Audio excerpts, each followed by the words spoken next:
Hello students, welcome to my English class with Sanjay Jha. এখন আমি তোমাদের interchange of parts of speech কাকে বলে তার স্পষ্ট ধারণা দিব। এতে বিভিন্ন ক্লাসে, যেটা উঁচু ক্লাসগুলোতে পড়ে সেটা তো পড়েই, কিন্তু যে চাকরির পরীক্ষাগুলো আছে তাতে এটা গুরুত্বপূর্ণ ভূমিকা পালন করে, কারণ সেইগুলোতে এই interchange of parts of speech দেয়, যা ছাত্রদের কাছে খুব কঠিন হয়ে যায়। চলো এখন আমি তোমাদের কত সহজে এইটাকে পরিবর্তন করা যায় সেটা তোমাদেরকে শিখিয়ে দিচ্ছি। দেখো, এই পার্টস অফ স্পিচ বা এই পদ পরিবর্তন বলতে বোঝায় এক পদ থেকে অন্য পদে পরিবর্তন। যেমন ধরো নাউন, ভার্ব, অ্যাডজেক্টিভ, অ্যাডভার্ব, এই রকম পরিবর্তন করতে বলে। হয়তো নাউন দিয়ে দিল কি ভার্ব দিয়ে দিল, সেখান থেকে তোমাকে নাউনে পরিবর্তন করতে বলছে, কি নাউন দিয়ে দিল সেখান থেকে তোমাকে অ্যাডজেক্টিভে করতে বলছে, কি অ্যাডজেক্টিভ দিয়ে দিল সেখান থেকে তোমাকে অ্যাডভার্বে করতে বলছে। অথবা তিনটা অপশান দিয়ে দেয়, সেই তিনটার মধ্যে এমসিকিউ যেরকম থাকে মাল্টিপল চয়েস, যে তিনটার মধ্যে কোনটা সঠিক হবে, তো তুমি জানবে তবে তো সেই সঠিকটা করবে। দেখো, একটা সাধারণ বুদ্ধি হলো যে অ্যাডজেক্টিভের শেষে যদি LY লাগানো যায়, দেখো অ্যাডজেক্টিভ এখানে বিউটিফুল আছে, বিউটিফুলের শেষে যদি LY লাগায় তাহলে বিউটিফুল্লি হয়ে যাবে, তখন অ্যাডভার্ব হয়ে যায়। অন্যদিকে দেখো নাউন যে আছে, নাউন বিউটি আছে, তোমরা জানো যে বিউটি মানুষের মেয়েদের নাম থাকে, তাহলে একটা মেয়ে তো নাউন না হলো, তাহলে কোনো জিনিসের নাম যে হলো সেটা হলো নাউন। তারপরে দেখো এই বিউটিটা ভার্ব ফর্ম কী হবে, ভার্ব ফর্ম হচ্ছে বিউটিফাই। কি করে বুঝবো, যে সাধারণত একটা টেকনিক্যাল বুদ্ধি আছে, সেটা হলো যে এই যে ভার্ব ফর্মটা থাকবে তার পাস্ট ফর্ম করা যাবে। যেরকম ধরো বিউটিফাই, এর পাস্ট টেন্স করতে গেলে বিউটিফাইড, তাহলে বিউটিফাইড হচ্ছে, যদি হয় পাস্ট কার হয়, ভার্বের হয়। তারপরে আসো অ্যাডজেক্টিভ। অ্যাডজেক্টিভ দেখো নাউনকে বিশেষিত করে, অ্যাডজেক্টিভের অধিকাংশই ডিগ্রি হয়, তবে সব অ্যাডজেক্টিভেরই যে ডিগ্রি হয় পজিটিভ, কম্পারেটিভ, সুপারলেটিভ তা না, বেশ কিছুটা অ্যাডজেক্টিভ আছে যার ডিগ্রি হয় না, তবে বেশিরভাগটারই হয়ে যায়। ভার্বকে দেখো এই নাউনকে মডিফাই করে যে সে হলো অ্যাডজেক্টিভ, আর ভার্বকে সাধারণত যে মডিফাই করে অর্থাৎ বিশেষিত করে সেটা হলো অ্যাডভার্ব। অ্যাডজেক্টিভ যদি তোমরা বের করতে পারো তাহলে ওর শেষে বেশিরভাগই LY লাগাতে গেলে অ্যাডভার্ব হয়ে যায়।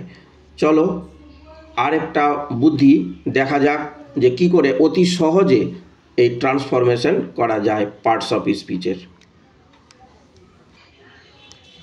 দেখো এই সাফিক্স যে আছে, সাফিক্স প্রিফিক্স পড়েছো, অর্থাৎ কোনো শব্দের আগে কোনো কিছু লাগিয়ে যখন আমরা পদ পরিবর্তন করি তখন তাকে প্রিফিক্স বলে, আর পরে যখন যুক্ত করব তখন তাকে সাফিক্স বলে। দেখো শ্রিঙ্ক যে আছে, এই শ্রিঙ্ক হলো ভার্ব, এই ভার্বের এই শ্রিঙ্ক ভার্বের শেষে AGE যুক্ত করতে গেলে নাউন হয়ে যাবে, তখন হয়ে যাবে শ্রিঙ্কেজ। এগুলো সব AGE যুক্ত করে ভার্ব থেকে নাউন করা যেতে পারে। দেখো ম্যারি, MARRY, ম্যারিটা হয়ে যাবে ম্যারেজ, এই ওয়াইয়ের জায়গাতে আই, তারপরে AGE। পোস্ট, পোস্টের শেষে AGE, পোস্টেজ। শর্ট, শর্টের শেষে AGE, শর্টেজ। তাহলে এই ভার্ব থেকে নাউন হয়ে গেল। দেখো শ্রিঙ্ক, নাউন হচ্ছে shrinkage, marry marriage, post postage, short shortage. এরপরে আসি AL যুক্ত করতে হবে এই ভার্বের শেষে। যেমন ধরো অ্যারাইভ, অ্যারাইভের শেষে AL যুক্ত করলাম, তখন অ্যারাইভাল হয়ে যাবে, যে ই আছে সেই ইটা উঠে যাবে, AL চলে আসবে। Approve, approval. Appraise, appraisal. Propose, proposal. Refuse, refusal. Remove, removal. এগুলো দেখো ভার্ব থেকে নাউন ফর্ম, ভার্ব থেকে নাউন ফর্ম।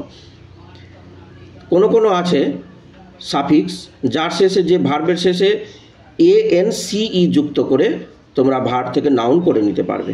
যেমন ধরো অ্যাপিয়ার, অ্যাপিয়ারের শেষে ANCE যুক্ত করলাম, হয়ে গেল নাউন অ্যাপিয়ারেন্স।